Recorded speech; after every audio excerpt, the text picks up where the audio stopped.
Hello and welcome to the Wake Up Podcast. I am Ben Cason here with Perry Perkins. Perry, how you doing? I'm good, man. How are Good. Perry's one of our, what's your title? Editor? you? I guess my title would be video editor. Yeah. Editor of whatever they need done. Mr. Fix-It for whatever we got going on around here. Perry's been working for Wake Up probably 3 or 4 weeks now. He was Tyler's old business partner, Tyler Schaum. We had a podcast with him on here. It was Jolly Mule. If you want to hear more of Tyler's story of that, you can go check that out right here on Wake Up Podcast. But yeah, Perry, how are you liking being at Wake Up so far? Yeah, being at Wake Up has definitely been, it's only been, 3 weeks for me, like you just said. This is my 3rd week. It's definitely been an experience. It's been super cool being part of a true, genuine startup, from the ground up.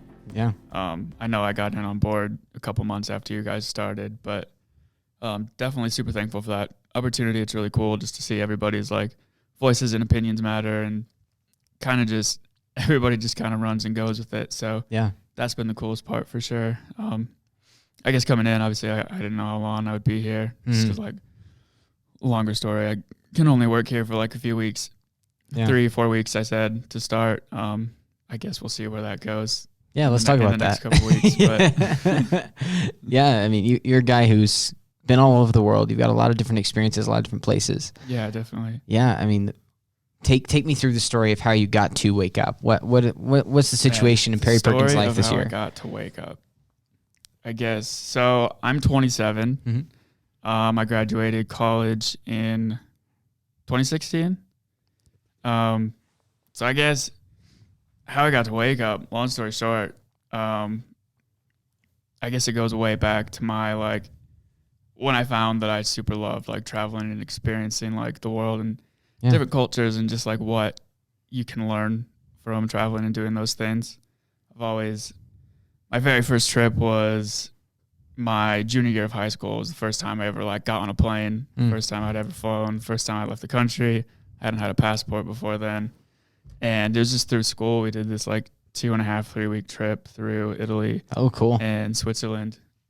I think it was through EF tours or something. It's that super everybody does an EF tour if they've gone on a international school trip thing. That's just the company that does it.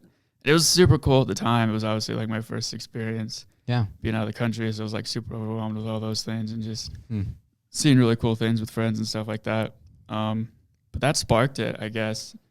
From there, I was actually kind of a super nerd during high school, to be honest. I was very much into math and science and all those things. I took quite a bit of graphics design courses and just this little stuff that we could dabble in high school. It wasn't very extensive or anything, but I learned how to use Photoshop and a bit of Adobe Premiere way back then.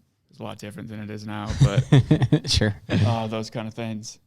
So I was really toying coming out of high school, going into graphics design or into engineering. The only thing that really swayed it for me was the cost of staying at an in-state school. Sure. So I ended up going to Iowa State University in Iowa for aerospace engineering rather than the graphics design school up in Minneapolis because it would have been 4 times as much money. So yeah, that's where I ended up going to college, and I did stay in the aerospace engineering program because, at the time, and I still have a big passion for space and rockets, and I love all that stuff. Yeah, I didn't know that. Super fascinates me. Space, the final frontier. Yeah, space. We can travel anywhere in the world, but I can't go to space yet. Not yet, maybe. Yeah, not yet. It's close. It'll happen in my lifetime, I swear. Yeah, where was I? Basically, I did aerospace engineering at Iowa State for a good 3.5 years. I was in my junior year of that program there. It's a super extensive program. They're one of the top 3 aerospace engineering schools in the country. Oh, cool. And just have super extensive programs. So I was building rockets, and I launched a rocket to near space and stuff like that from a rocket I built. Oh, cool. Ground up. So pretty nerd when it comes That's great to though. that kind of thing. I still love solving math problems and doing things like that on the side. But yeah, I was 3.5 years in. It was the first semester of my junior year, and I was super getting into the hardcore courses there. And during the fall break over Thanksgiving, we took a trip with my rocketry club. There was like 10 of us. Yeah. And we went out and visited SpaceX and Boeing and NASA, all three headquarters in California for, I don't know, we were probably out there like 5 or 6 days. Cool. And spent a day at each one. And just because like we had a lot of connections with people that like worked there and people who had like graduated from Oneida St and gone on to work in those companies and stuff. So they could get us in for some like pretty cool stuff. But I got there and like it was an amazing tour. Like I loved it and it taught me so many things. But like the biggest thing I took away from it was that everybody that was like hands-on, like working on the rockets and like working on these like cool like satellites and like things that would, you know, eventually go into space, all those people only had their like trade school degrees. Like they were in manufacturing, they were in like welding, they were in like all of these things. And engineers were the people who sat at the computer desk looking at blueprints and graphs and like all of those things and equations and stuff for like 100 hours a week. Like SpaceX wanted you to dedicate your life for like 4 or 5 years, which is cool. Like it's a great company. 100 hours a week, that's a lot. Yeah, like at least. Yeah. And then it was like between that and like I didn't really want to work like a government job. So like for me, like NASA and like stuff like that, like I didn't really want to do it. Just don't like the government that much, you know. Didn't want to be tied down to that like restrictive schedule, I guess. But yeah, I saw all that. I like all I could think about the whole weekend was like, man, I don't think I want to do this. It's like I did. Like I came back, I thought about it for like a few days, talking to my parents, whatnot, and I dropped out of the program like that same week. I still finished my degree at Iowa State, but I just really like decided that that was not the program I wanted to be in. And by that time I had picked up a camera and I was just like taking photos of like traveling and backpacking, and I was super into like national parks and like all that stuff. Like that's what I was doing on weekends and like in the free time.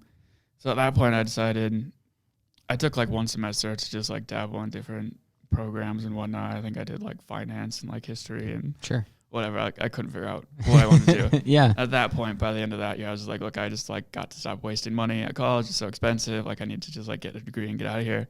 Cause I already at that point knew that like I wanted to stay in like the creative space. And do something with that. I had no idea what it was, but so I just ended up getting like, I was able to apply like all my credits to a liberal studies degree and got out in the next semester. So I ended up there for like 4.5 years. And then, so like fall semester of 2016, graduated there. Really had no clue what I wanted to do. I didn't want to go get like, it sounds super entitled, but I didn't want to like go get your like general 9-to-5 like job, I guess, you know? Yeah, that makes sense. I was ready to just like go see the world, I guess, because I finally like didn't have college, like not holding me back is the wrong word, but like I didn't have to. You didn't have that structure, right? In the city and all that stuff. So I graduated December 2016, and then New Year's Day that year I took off for Taiwan. My friend had moved. It was his first semester out in Taiwan teaching English out there. Not like as a second language, but like picture like how you would take English class in America. He was teaching that at Gotcha. So he was taking Taiwanese kids that already knew. Yeah, that already knew English. He was teaching English class. Cool. All right. Like interesting. At like a private school out in Taiwan. So I moved. No, I didn't move out there, but I went out there for 2 months. Yeah, I think it's fair to say you moved if you were there for 2 months. Yeah. I guess so. I mean, I was staying in different hostels and just moving all over the place. But that was like my first solo trip by myself. I was by myself for 6 weeks. I met up with him like a couple times, but he was teaching and stuff like that. That was an amazing experience. Then I met up. Yeah, what were you doing for those 6 weeks when you're by yourself? What did the day look like? Man, I mean, every day was different. So it's just like, you kind of get in a groove, I guess. You just, traveling alone is just so different when you're in a place that's so incredibly different than, small town Iowa. Sure. It's like, there's literally like not even a comparison. The day-to-day obviously is like very, very different. But like the biggest thing I take out of traveling is like, when it comes down to it at the core, like people are still people, like all over the world. They're the same. They look different. Everybody does different things throughout the day. Societies are different. But like people still like function the same way. So everybody still like, you know, tries to have fun. They go out and they work. They do all those things. Yeah. You know, there's still restaurants. There's still everything. Like hospitality is the same, whatnot. So I guess that's all I do. Like when I travel, I make a very big difference between the point of like there's traveling and then there's like taking a vacation. So like when I travel, like I'm not doing it to take a vacation. Like traveling in the way that I do, or like if you go back and listen to Tyler's podcast and the way he does and that the way that we did together for a bit is like it's a lot of work and it's stressful and you're doing it to like learn things and to like, you know, you're gonna have the experience. Yeah. You're not doing it to like go relax and have a vacation on a beach. Like those are great too, and like I love going on those, obviously. Yeah. But like there's a very different mindset that you have to take going in, knowing that you're gonna be uncomfortable in a lot of situations, and that like you have to like think on your feet, or like just know that like not everything's gonna work out. So like just on a day to day, like you'd be finding a different hostel every day. You might stay at hostel for a couple of days. Maybe you'll find a really cool one you like for a week. But it's just like going out, taking tours, just kind of getting lost in the city and figuring out what you're gonna do for the day. That's cool. Do you think that you get more from that kind of experience than, you know, just like you said, going out on the beach and just chilling for a week? Well, yeah, I mean, yes, essentially, depending on what you're looking for. Like if you need to relax and you need to like take vacation, obviously like you're gonna get more out of that. Yeah, that makes sense. But if you're trying to go out and have like learn about the world and like see things, like going to Cabo and getting a condo for the week is not going to teach you anything except for that alcohol is cheap and it's nice and warm. I don't know. But yeah, like just when you like travel in that sense, like you make it a point to like, I guess, garner relationships and like connect with local people and just try and figure out, you're not trying to live how you live at home. You're trying to like work yourself into how their society works. Gotcha. Which is a very different than like taking a vacation where you expect to be like pampered or like just not have to worry about anything. Yeah. If that makes any sense. Yeah, that makes sense. So you go to Taiwan, or was it Thailand or Taiwan? Sorry. Both, actually. Both. As a matter of fact. Yeah. Awesome. Taiwan there for the first 6 or 7 weeks, I think. Just traveled around the whole country. I like rented a motorbike and oh, cool. I went like 3/4 the way around, I guess. And then from there, the last 2 weeks of that trip, the whole trip was about 8 weeks. The last 2 weeks, I met up with a couple friends back from America, and then this friend of mine was teaching in Taiwan, got his school break. So we went off to, we all met up in Thailand for like, I don't know, I think it was like 12 days. Nice. 11 or 12 days. Sweet. Which is, yeah, it was super cool. I don't even remember where. I think we were in Bangkok for a couple days, and then we went down to, man, where was it? I don't know. One of the islands. One of the islands off the East Coast. And two of us, me and this other guy, decided to get our diving certification. So we spent 4 days just training to dive and get our certifications for that, and then dove for a couple days, which is where I like fell in love with diving. Diving's like probably like one of my favorite hobbies right now. I don't know if you can call it a hobby if I only get to do it a few times a year. You can call it a hobby, yeah.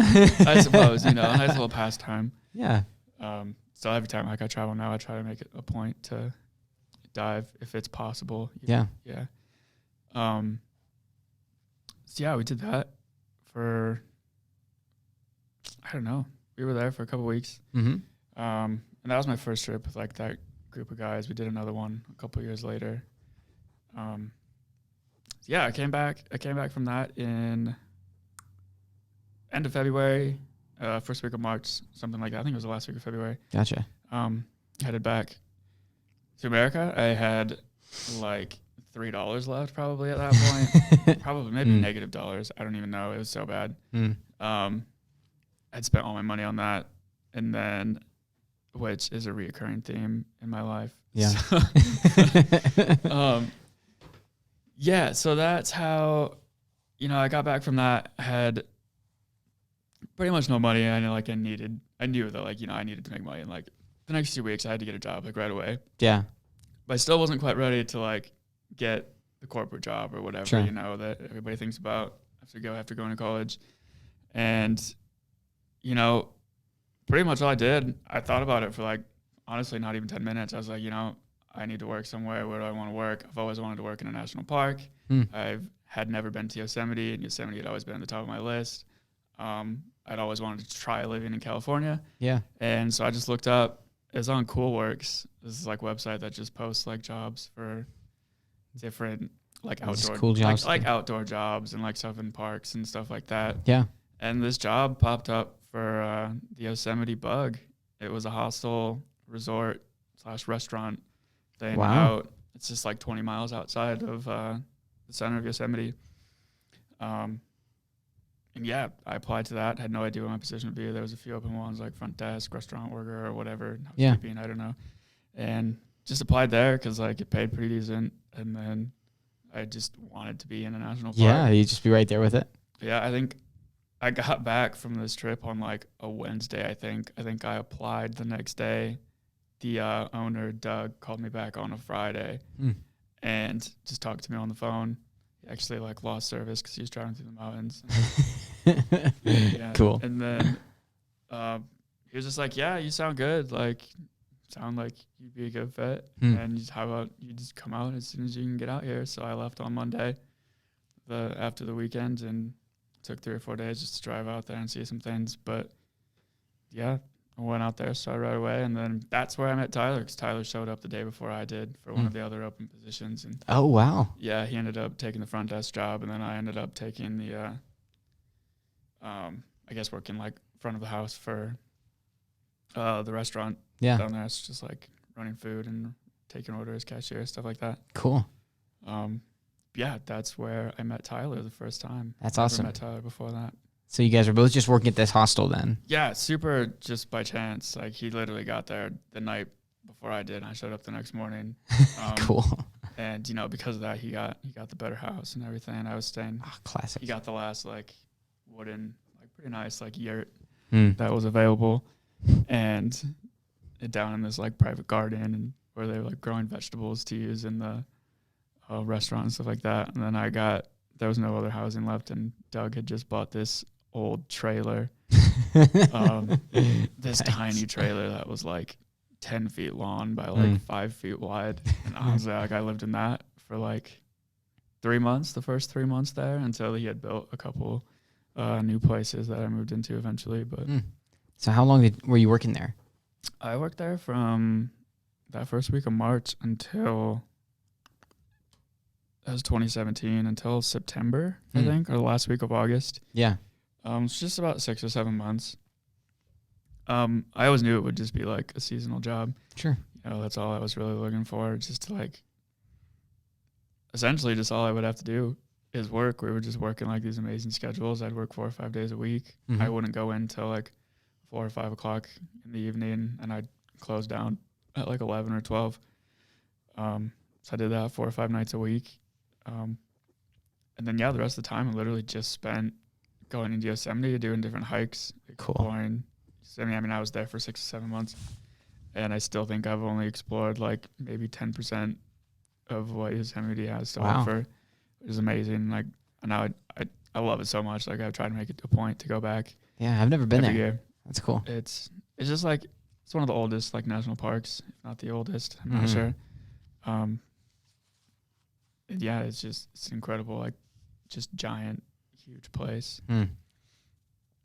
So yeah, that's cool. How I met Tyler, I guess, from there. So you get linked up with Tyler. What's that connection like early on? Yeah, I mean, there was just like a really solid core group of us at the resort that year. It had been open for probably about 20 years, been running it. And, you know, the owner consistently said that he just really didn't have to worry much about it that summer, because like the 4 or 5 of us were just like really trustworthy and good at running it, and just like pretty good at our jobs, honestly. Good. You know, we just did what we were told. We did it well, and then we just went off and hiked Yosemite throughout the day. So, you know, there were like 4 of us that just, I guess, just got along really, really well. You know, it didn't take that long to make a good like group of guys. Tyler's, one of Tyler's best friends from here actually moved out in May of that year because there was an open position for like maintenance and stuff. So yeah, we had like 4 or 5 of us. Relationship was super good, super chill. Everybody was like, down to do the same thing. We wouldn't have taken those jobs if we didn't have like the same kind of like nomadic values, Yeah.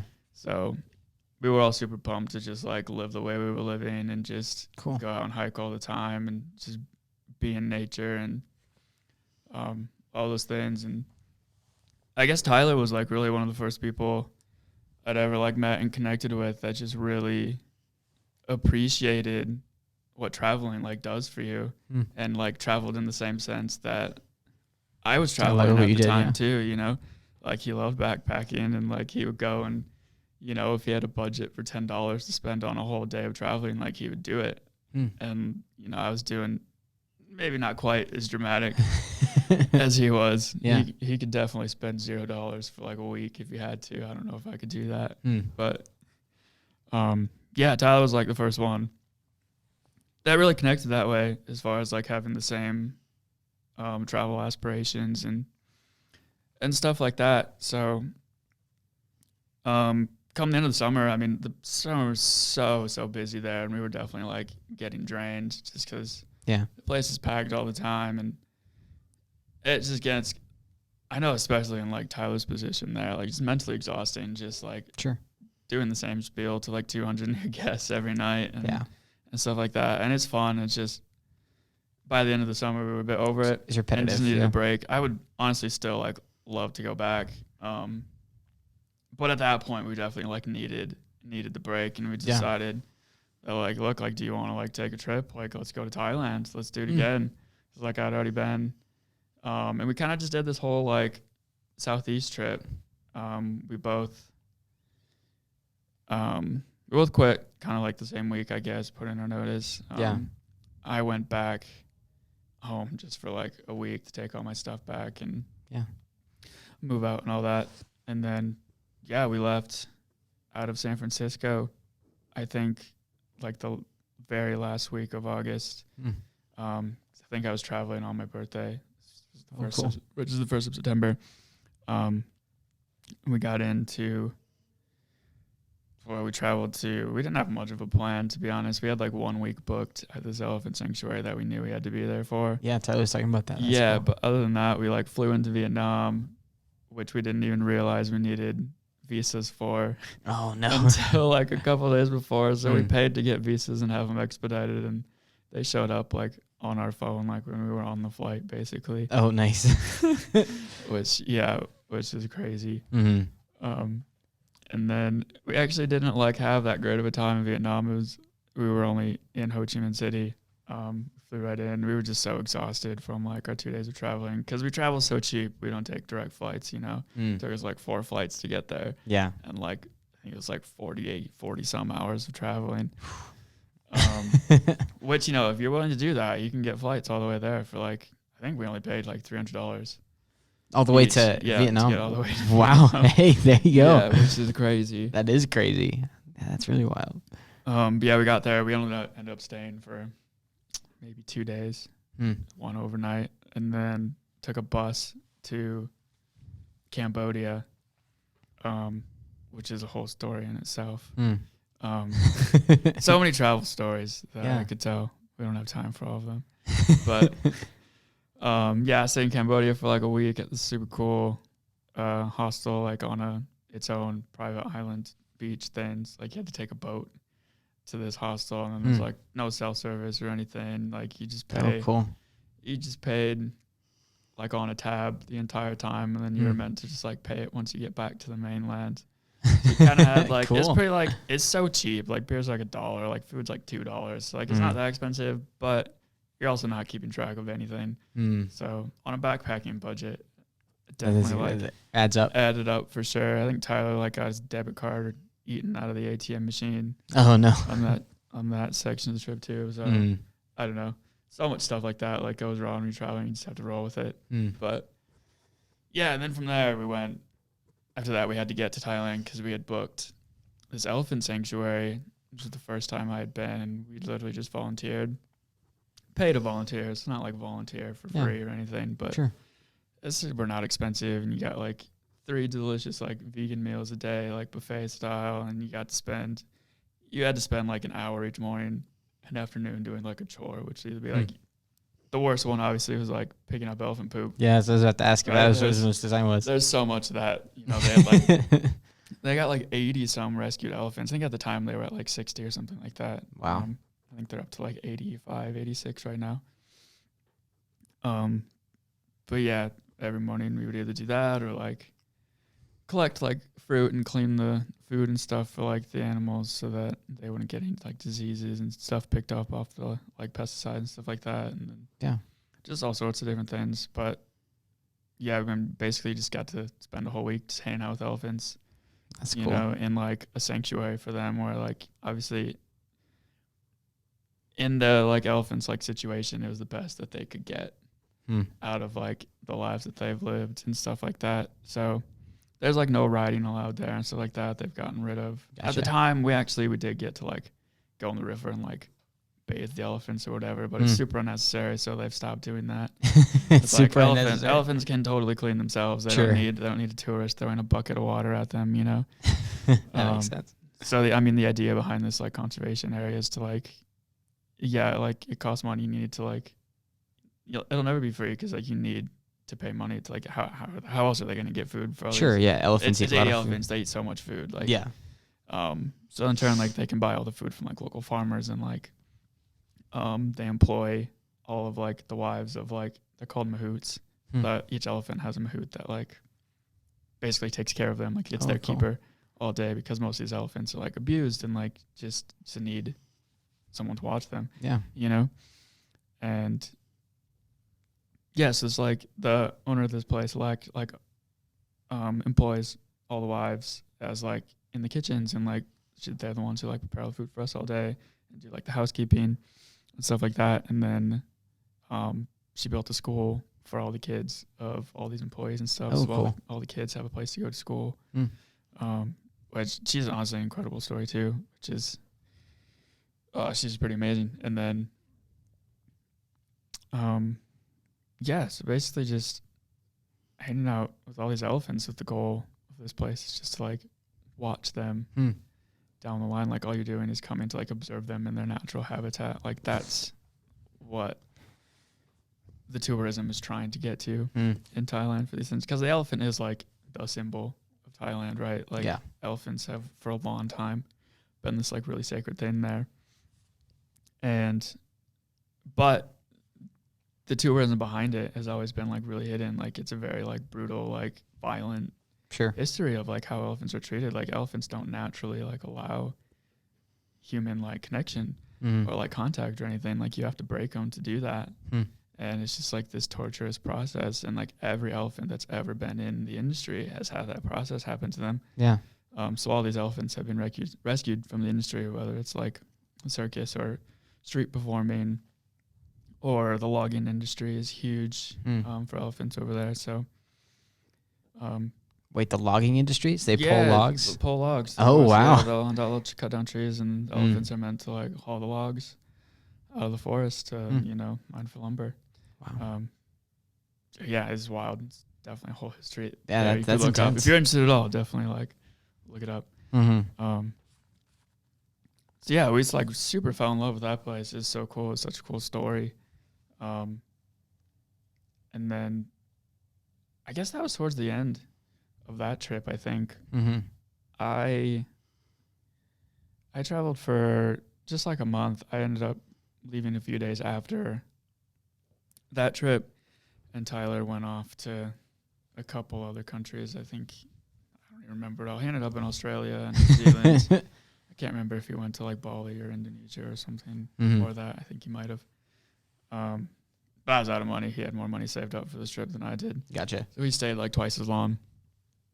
But yeah, after that trip, I just went back. Again, didn't have any money, so I got a job right away. I moved back to my hometown.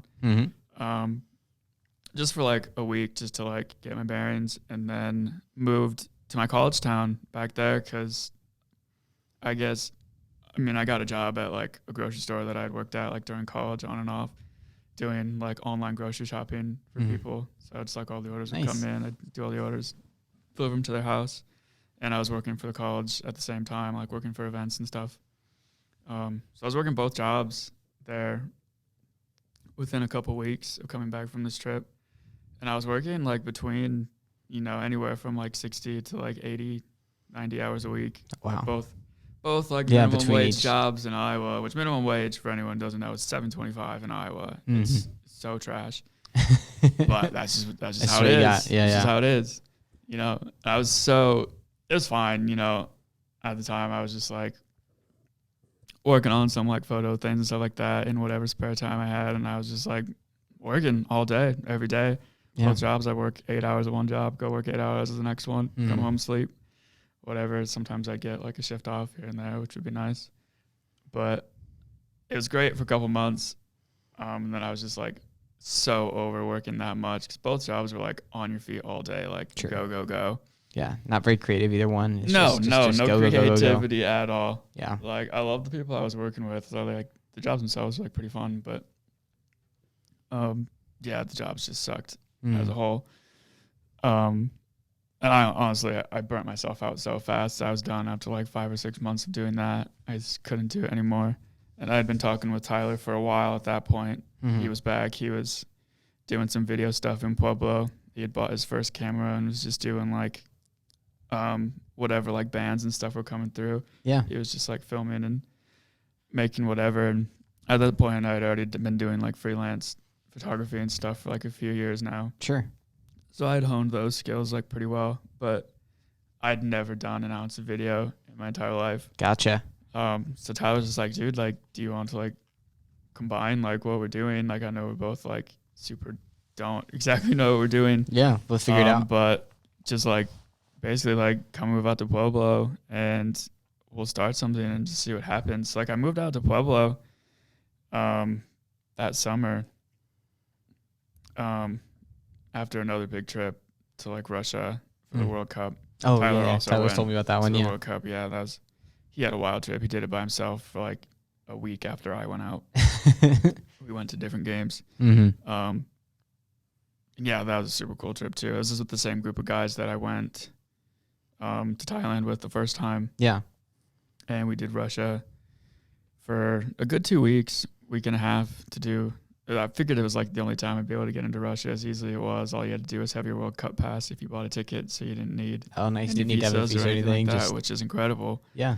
And honestly, it was an incredible country. The people were like so genuine and actually as a whole, like really, really nice and hospitable and accommodating. And it was an amazing experience that I knew that like I shouldn't pass it up because I don't know when I would next ever be able to see Russia at the scale that I was able to see it, because we were able to hop all over and saw like 4 of the cities, which is amazing. And then, from there we hopped off and did kind of just worked our way back to the U.S., I guess. I just went through from there. We went to Norway, bought a car, rented a car, and drove across Norway.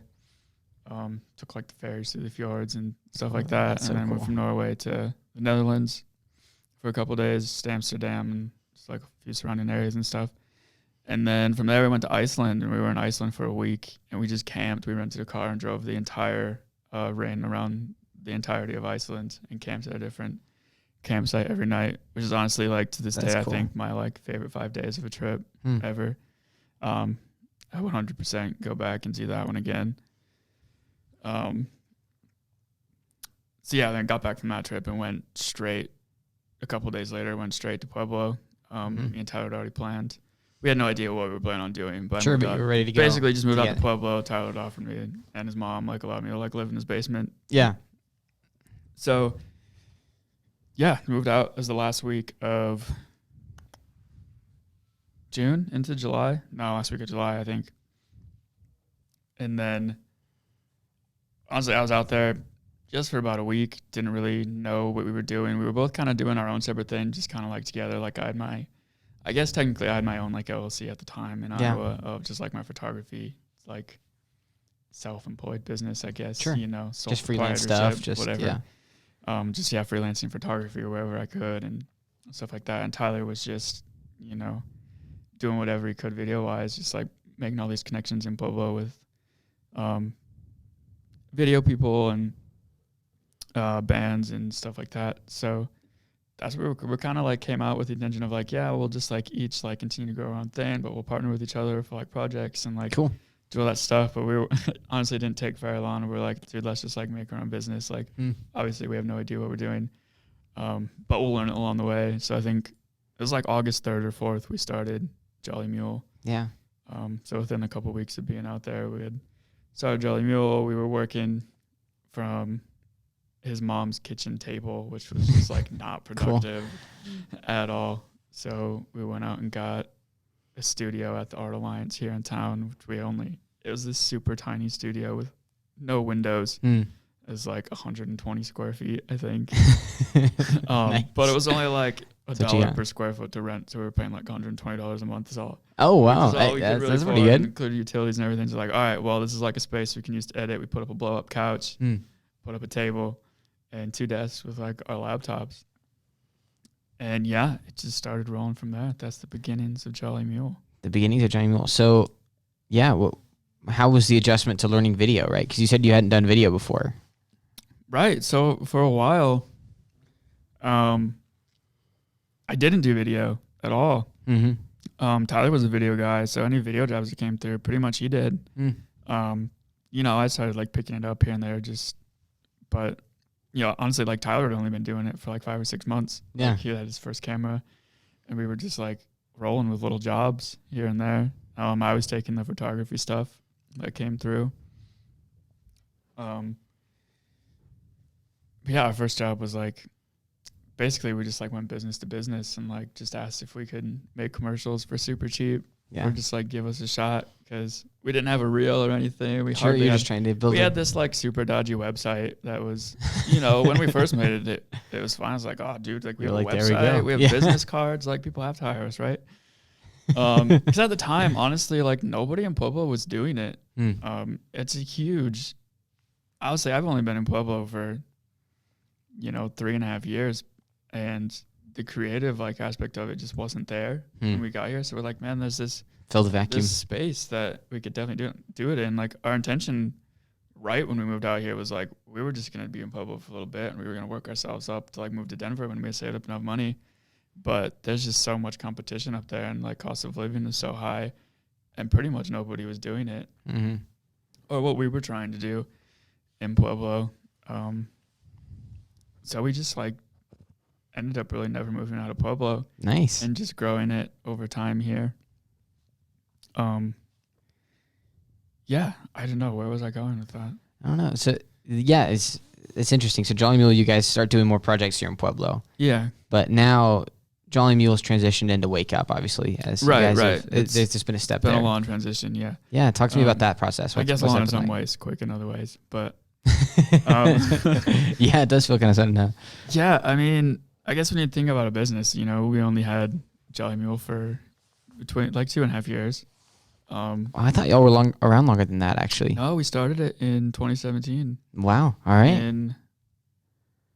Was it 2017? No, it was 2018. 2018, August was the first when we started it. So really only like, I guess like the 2-year anniversary, we kind of like shut it down and Tyler joined Wake Up. But yeah, it just like, I guess for us, like grew pretty fast. It was just us two the whole time, just me and Tyler doing all of it, photo and video and all the business side of it, getting clients. We were like our own accountants for a while until we decided that was a bad idea and just afford to get an accountant. Yeah. Yeah, like I built our website and everything from the ground up after we decided we needed like a real Need to make it good nice website. So like in our second year, I spent quite a bit of time on that, just learning that, which is cool. I guess I know how to do that now, so that's fun. Yeah, probably not as well as actual like website designers do, but if it's Squarespace, I can do it. There you go. So yeah, we were basically just like a 2-man show the entire time, and it worked really well, honestly. Ended up working just all sorts of different things, from different bands and stuff to commercial jobs, working for other like marketing agencies when they needed video and like content and stuff. We didn't do any of the marketing. would make the content, just do the content, and hands it off, right? That was kind of our thing. The most we would do was like tell someone how to like throw money at an ad on Facebook or something. Sure. It's like we knew how to like format the content Yeah. for like platforms and stuff like that. But yeah, we never really wanted to get into the like marketing space specifically because other people were just frankly better at that and know what they're doing, and we didn't. Yeah. Yeah, we just honestly just grinded at that for like a good year and a half. And it was, it was growing. We were making some pretty good money.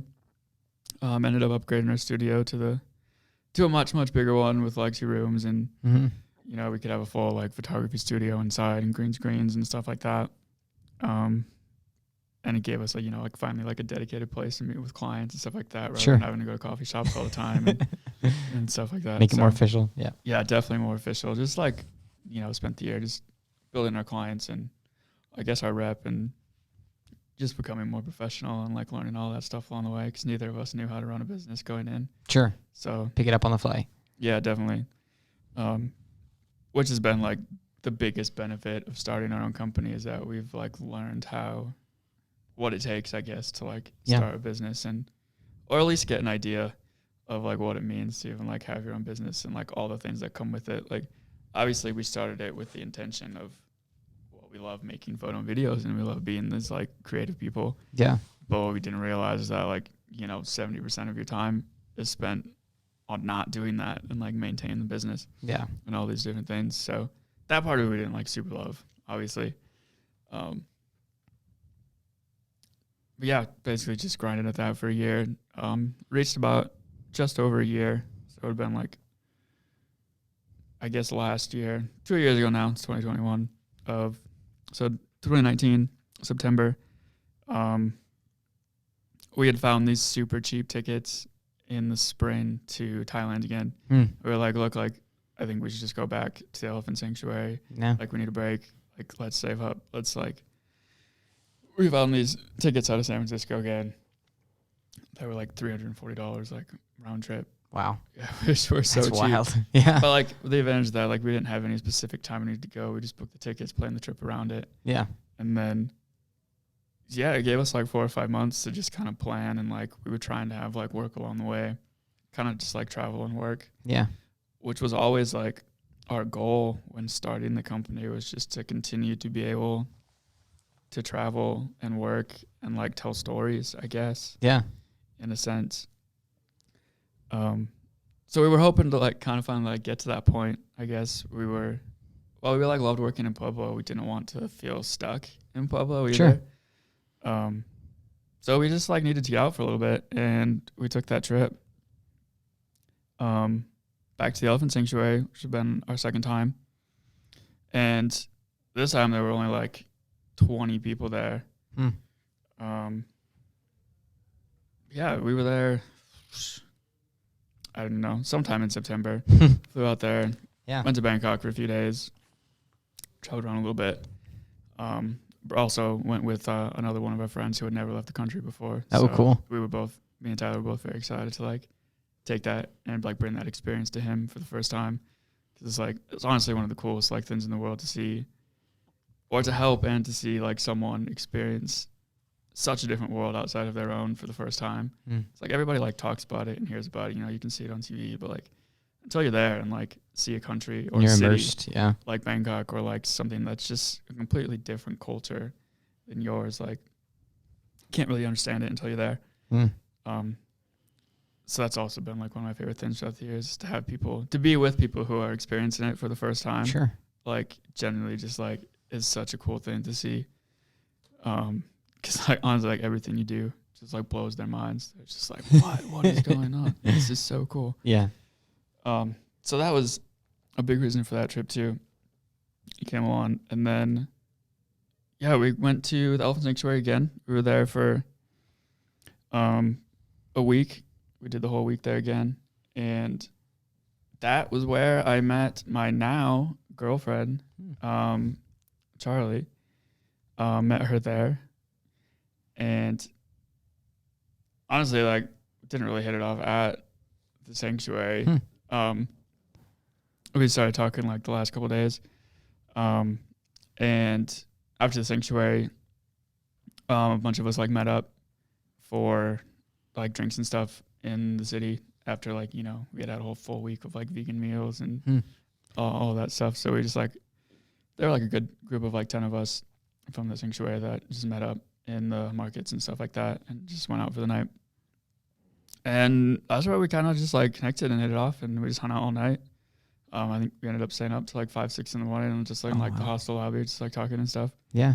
And just super connected, and it was really awesome. And then, yeah, honestly, like after that night, I had no idea if I was ever going to see her again.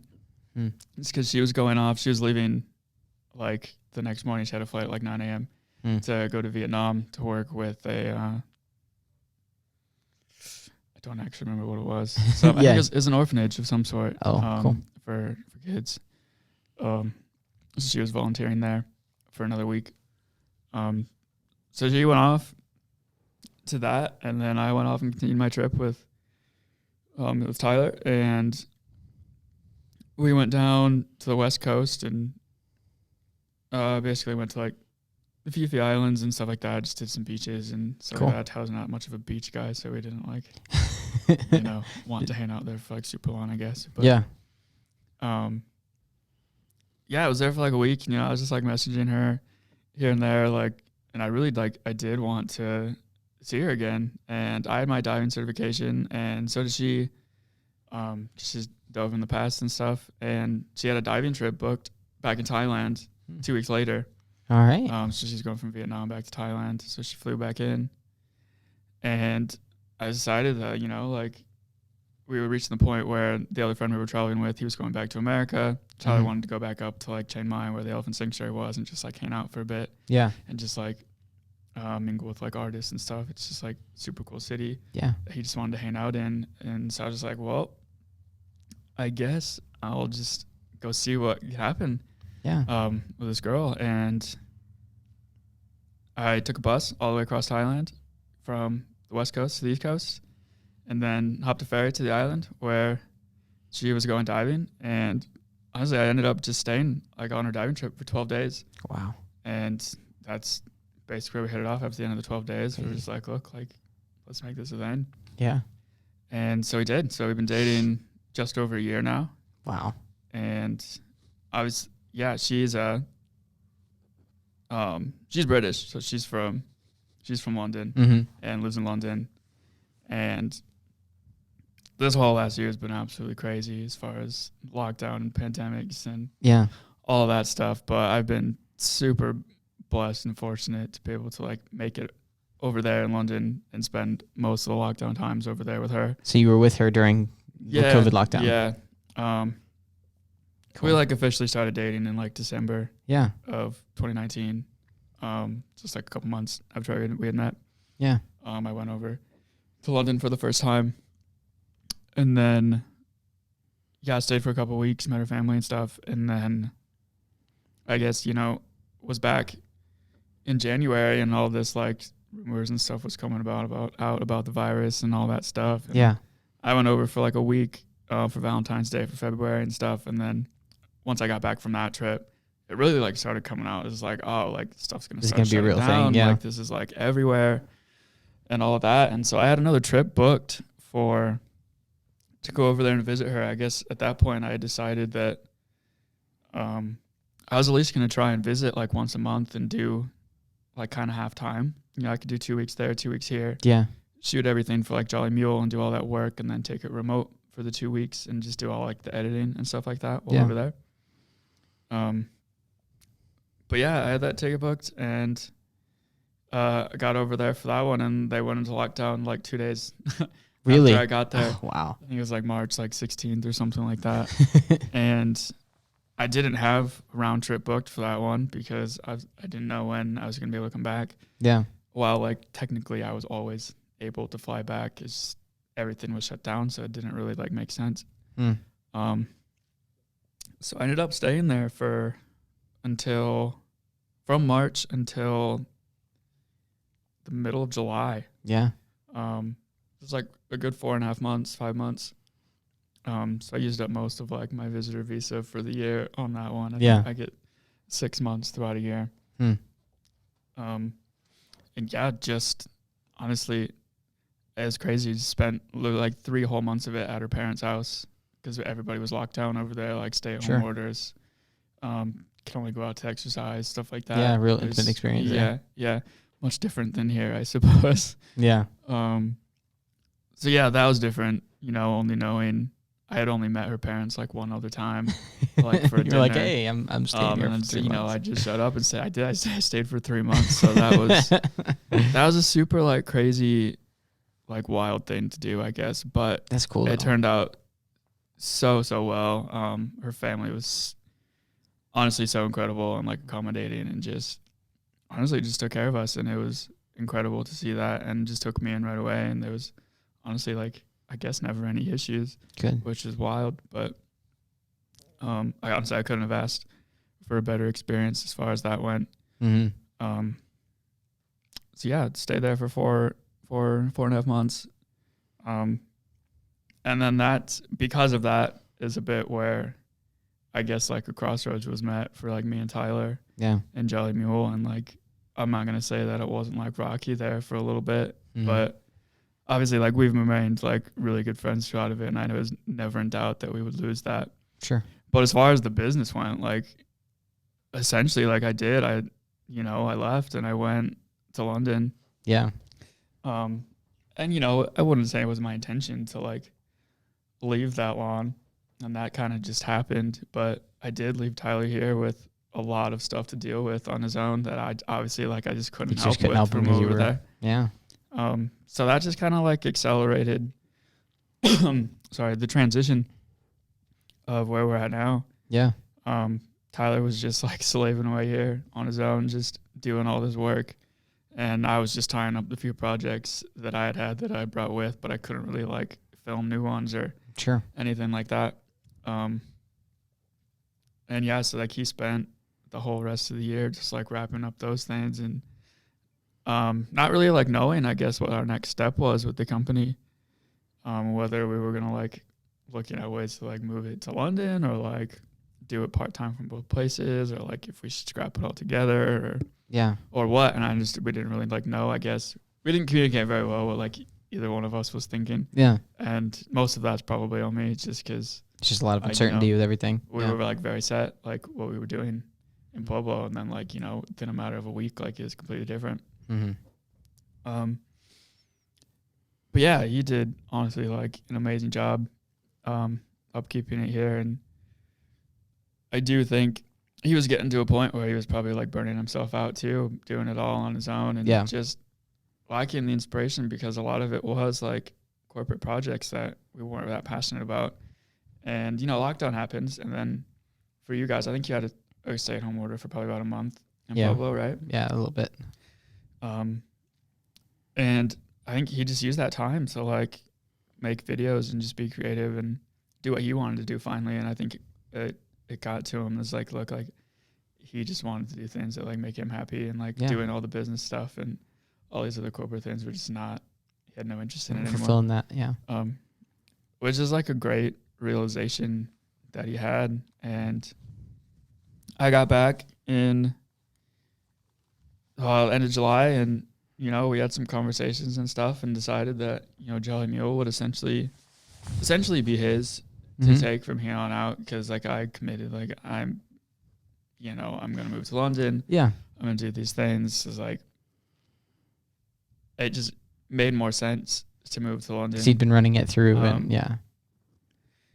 it just was like, Charlie's very, very tight knit with her family, and so am I. But my family's also used to me being away, because I've traveled around everywhere. I haven't lived in my own state, since college. Yeah. And, when I see him 4 or 5 times a year, it's not any different than me taking an 8-hour flight to London or a 3-hour flight back home from Colorado, Mm-hmm. So we were just more comfortable, and I was more comfortable with like making that move. 'Cause, one of us had to move to one or the other eventually. Yeah. And like, just with the amount of time we've had on lockdown, like our relationship just accelerated so much faster than it would have under normal circumstances. Like it would have taken years, but we accelerated that. in like 6 months, essentially. Yeah. So, you know, I'd kind of in my head made that decision. I wasn't like super vocal about it at the point, but like I knew that like I'm gonna end up like moving to London, you know, eventually. And you know, she's an actress and stuff like that, so she's already like in that like London like culture of she can't move to Pueblo. So it's either that, it's like London or like LA, and you know, it would just be a lot more hassle for like both of us to relocate to LA or something like that, which doesn't even make any sense because neither of us have like friends in LA or like family out there. It's like, well, I might as well like obviously like if we want to be together, I would move to London. So yeah, I made that decision, and then Tyler and I finally like had a chance to like sit down, and we were actually at Walters. Shout out Walters. And yeah, we just finally like got to have a good discussion about what was gonna happen, and just settled on like at that time in the summer, like Tyler would take on most of Jolly Mule and all that stuff. We didn't really know what that meant, I guess, but Tyler was just gonna like keep running it, and he was toying on whether he should like hire some other people. Keep it going or what he wanted to do with that. So yeah, what was it like then when Tyler decided to move to Wake Up from your perspective? Yeah, so that honestly, that's all transitioned like so fast in the last few months. So it went from like both of us having like Jolly Mule to like him running Jolly Mule, and then this amazing like opportunity popping up that we all like knew about but didn't know what it was. Because like me and Tyler definitely knew about the whole, what was it? The documentary that was being filmed on American Pueblo. Pride was what they were calling it, right? Yeah, because like we've seen them around town everywhere, and like we knew friends that were like being you know, employed by them like daily, just like as extra hands and stuff like that. It's a pretty big crew. It was like this big deal like in our circle of people, like, oh, there's a documentary like coming to Pueblo. Come to find out it's this whole undercover billionaire Discovery Channel thing going on, which I didn't even find out about. I was over in London when I heard the first time, and Tyler called me what was going on. And yeah, I think everybody was like pretty skeptical about it at the time. Like he didn't really understand what it was either. But basically, like at a time when Tyler was trying to figure out what he wanted to do with Jolly Mule, and where I was like transitioning to a move to another country and like a bit in limbo there. Yeah. Matt essentially came to him with this offer of like, what, you know, what do I need to like get you to work with us? And like, you know, Tyler had been making a name for himself all year in Pueblo. Like most people do like know who Tyler Shown is. Like, just like he's so community involved, and he makes it such a point to get the community involved in everything he does. So I think that, along with the skills and like everything that he's been doing for Pueblo, is why Matt brought him in. And honestly, he says he didn't know what to do, but I think he accepts it. In his head, I think he accepted that job right away. Gotcha. That's cool. And yeah, so that's where he's been running with that. He wrapped up the last few Jolly Mule things within the last couple months, and has been just 100% on board with Wake Up. So Jolly Mule is like almost officially done. We've still got to like close down the company officially and like do some tax stuff yet. But essentially like Tyler's full-time job now is Wake Up. And then that's where I'm at now too, because you guys needed some extra help editing. And while I'm here processing visas and stuff like that for me to permanently be in London, obviously I can't travel or anything. I can't work over in the UK yet. So just here helping out while I can. There you go. Awesome. And we're really glad about it. I mean, just being here in the interim. You're really good at what you do. Thank you. You know. That's, you know, people keep telling me that, and you know, I'll take the compliments. I take it. It's genuine. Like that. That's like a story you could hear in a movie. Meeting an English actress. I know, right? I think about it sometimes. I was like, man, this is like really has what's happened to me in the last year. That's wild. Pretty crazy. Maybe I will make a movie about it someday. Maybe they will. That was fun to listen to your story, man. Thank you. A lot of twists and turns from aerospace engineer all the way. I know, all over the place. That's cool, though. That's so cool. And, you know, for Wake Up, I think we're really excited just to have you a part of the team as long as you're here. And Obviously, how excited are you to move back to England whenever you can get that figured out? I'm so excited. I will definitely move back as soon as I can, just Yeah. because obviously, like, me and Charlie, like, super want to be together and, start my life over there, Yeah. But at the same Do the time, next step. I'm super, like, happy and, like, pumped about being part of this while I can be. Good. And, if you guys take it online, I'll definitely see if I can Work keep a foot in remotely. the door. Yeah. Perfect. Awesome. Hey, thank you, Perry. I appreciate you, man. Thanks for coming thank in. Yeah, this has been the Wake Up Podcast for Ben Cason and Perry Perkins. You can check out our other Wake Up podcasts we've done. If you want to catch Tyler's side of this story, the Jolly Mule to Wake Up story, you can check out Tyler's podcast right here. You can also just kind of get to know everybody else on the team. We've done one for everybody just about. So just go check those out if you would, as well as check out Pueblo Passion, which is a new podcast talking about the influencers here in Pueblo and kind of what they're trying to do. Check out everything else going on in Wake Up. We got a lot of things to plug. So just check out Wake Up Pueblo and watch out for Undercover Billionaire coming out pretty quick. Perry, thank you so much, man. I appreciate you. Yeah, thank you. And thank you guys so much for listening. Have a great rest of your day.